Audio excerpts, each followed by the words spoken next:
Magandang araw mga kaibigan. Good news po ang pag-usapan natin ngayon. Bigyan natin ng reaction opinion itong post ng DZAR. Doon sa nangyaring hearing sa Committee on Justice, merong isang kongresista na batikang abogado, law din sa isang law college, hindi inaasahan, bigla niyang dumipensa siya kay BP Sara. Kahit walang abogado ni BP Sara na nagpakita doon, itong kongresistang ito, siya na ang nagsasalita na para bang abogado ni BP Sara. Oh, unahin natin ito, yung uh, tinuturuan niya si Congressman Ridon. Hindi mo alam ang batas. Are you aware of this and that? Itong si Ridon na wala namang di man nag-aral ng batas, kaya napahiya. O ito, pakinggan natin. Yung tungkol sa pag-issue ng subpoena sa mga law firms. Hindi pala pwede yun. That you want records from the law office. I heard something because this is new to us. This is a surprise to us, all of us here, that they are now a subpoena for entities that are not included in the complaint. So are you saying there's something about the law office? To be clear, these are in the SALN of Si Ridon. Vice President for 2023 and 2024. So I think there's nothing that prevents this committee from basically issuing subpoenas on documents that are actually public documents, Madam Chair. No, I'm asking specifically. There was a statement. You're asking for subpoena for a law office. Yes, because our assumption is that Assumption. this is an incorporated law office because it was stated as one of the business interests of the Vice President in her SALN. Aware of the privilege communication between lawyers and client, this will exactly violate the provision of privilege. You cannot subpoena law firms for representing a person either accused or in impeachment cases. How can we subpoena a law firm for acting as a lawyer for the Vice President? Can you give us a reason why we should subpoena law firms under the rules of court and under the Code of Professional Responsibility? We cannot subpoena records of a law firm.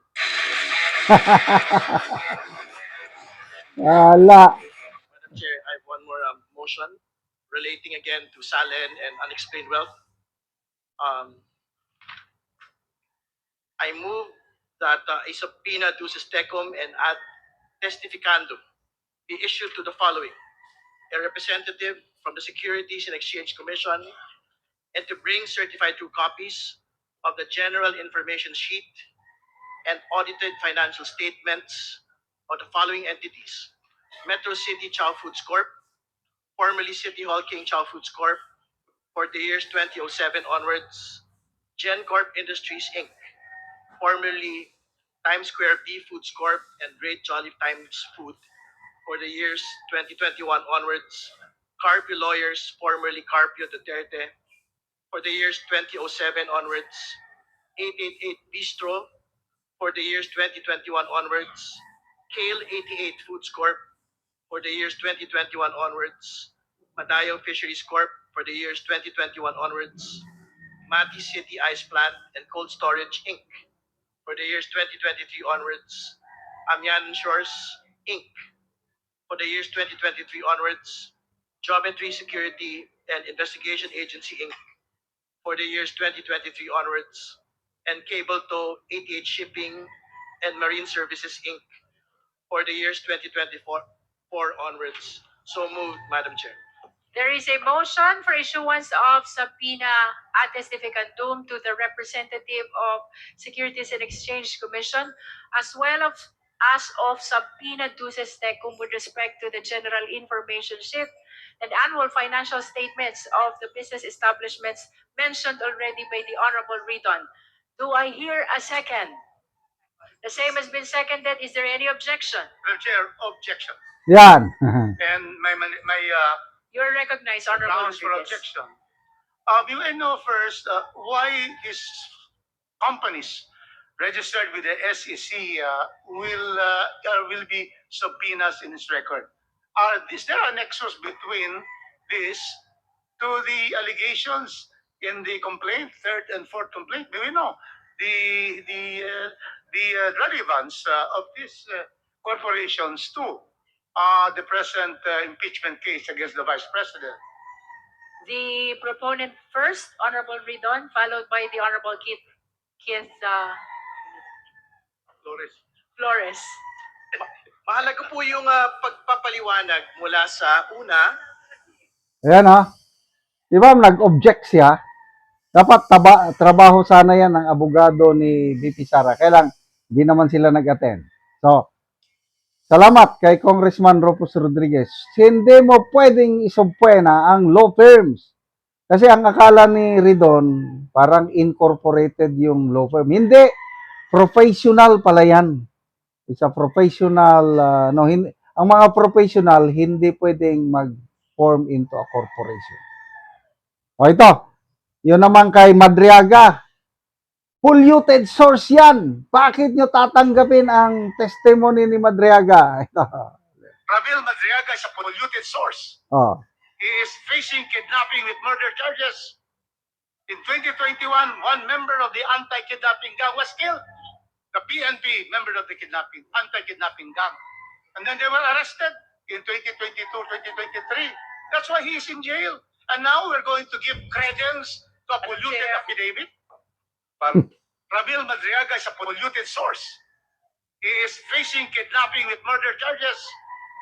In 2021, one member of the anti-kidnapping gang was killed. The PNP member of the anti-kidnapping gang. And then they were arrested in 2022, 2023. That's why he is in jail. And now we're going to give credence to a polluted affidavit. Yeah, polluted affidavit.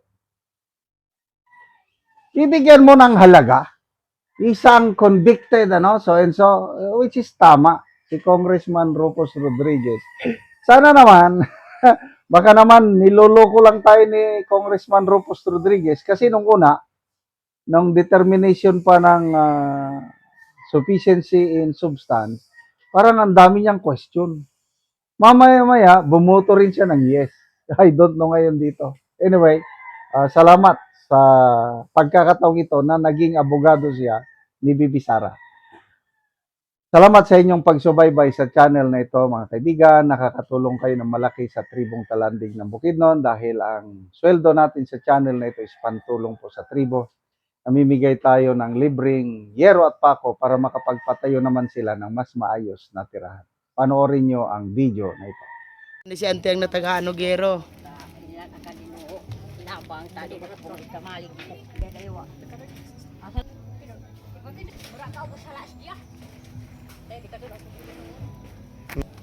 Wala ni ang balay ni Ante. Sumuuna ni ang itsura sa atop ni Ante.